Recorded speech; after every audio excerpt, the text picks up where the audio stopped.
Bismillahirrahmanirrahim. Alhamdulillah wassalatu wassalamu ala rasulillah. Alloh subhanahu va taolo Qur'oni Karimda marhamat qilib aytadi: "Estaizu billah vallazina hum anil lagwi mu'ridun."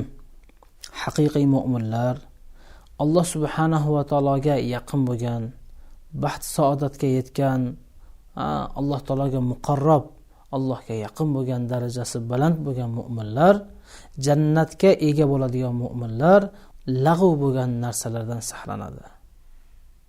Ya'ni tili bilan bo'lsin yoki amali bilan, ya'ni lag'v narsalardan i'roz qiladi. Ular lag'vdan o'zlarini uzoq saqlaydi. Payg'ambarimiz sollallohu alayhi vasallam aytadi: inson tong otgan vaqtda insonning barcha a'zosi tilidan shikoyat qilar ekan. Ey til, sen ehtiyot bo'lgin, o'ylanib gapirgin. Seni sababingdan biz bu yerda baloga qolyapmiz.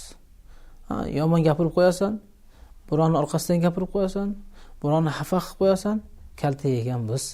Ey til, deb har kuni ertalab insonning badanidagi barcha a'zosi tilidan shikoyat qilib, tilga nasihat qilar ekan. Aytmoqchi bo'lgan narsamiz shuki, azizlar, tilni hifozat qilishga harakat qilaylik. Tilni hifozat qilmasak, ba'zida makruh, foydasiz, muboh narsalardan borib g'iybat, harom narsalargacha borar ekan. Va bu harom narsa insonni dunyo va oxiratda baxtsizlikka, dunyo va oxiratda insonni shunday bir yaxshiliklardan quruq qolishga olib borar ekan. Payg'ambarimiz sollallohu alayhi vasallam aytadi: "Al-g'ibatu ashaddu minaz-zina." G'iybat bu zinodan ham yomon.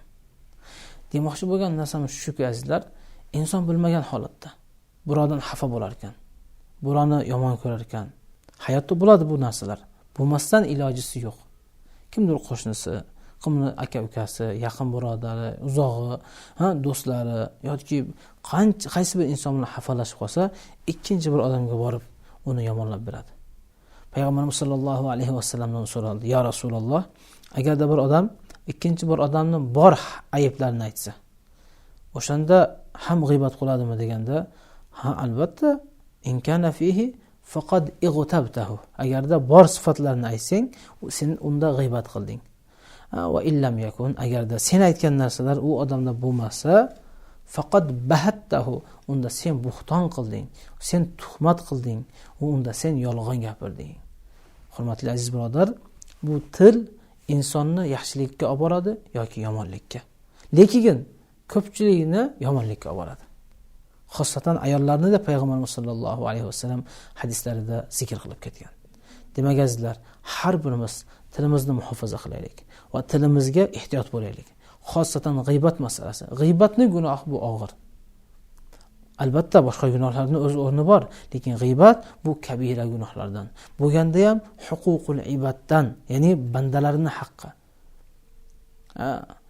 Endi ulamolarimiz aytadi, g'iybatni turli tariqalar bilan kechirishlik tariqasi bor. Eng yaxshi tariqasi o'sha kimni g'iybat qilgan bo'lsa, borib aytishga to'g'ri keladi. Birodar, men sizga shunday deb aytib qo'yibman, meni uzr kechiring. Bu haqiqiy tavba. Allohdan tavba qiladi, nadomat chekadi, qaytib u ishga bormaydi va boyagi odamdan borib g'iybat qilgan odamni kechirim so'rashga to'g'ri keladi. Albatta bu narsa qiyin. O'sha narsani hisobga olganda g'iybat qilmaslik kerak edi.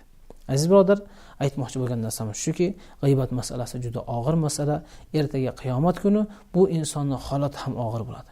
Alloh subhanahu va taolo Qur'oni Karimda o'zi aytayapti: "Ayuhibbu ahadukum ay ya'kul lahma akhihi maytan fakarihtumu." O'zingizni bir akangizni, ukangizni, ya'ni birodaringizni, o'lik birodaringizni go'shtini yeyishni xohlaysizmi? Ya'ni bu g'iybat o'lib qolgan odamning go'shtini yeyish bilan barobardir. Shuning uchun azizlar, ikki og'iz gap aytamiz. Achchig'imiz kelganda tahorat olaylik. Boshqa bir namoz o'qib olaylik, boshqa bir narsa bilan mashg'ul bo'lib ketaylik, toki boyaga achchig'imiz tarqab ketsin.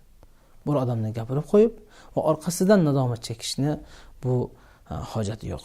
Shuning uchun azizlar, har birimiz tilimizni saqlab va g'iybat gunohidan saqlanishga harakat qilaylik. Assalomu alaykum va rahmatullohi va barakatuh.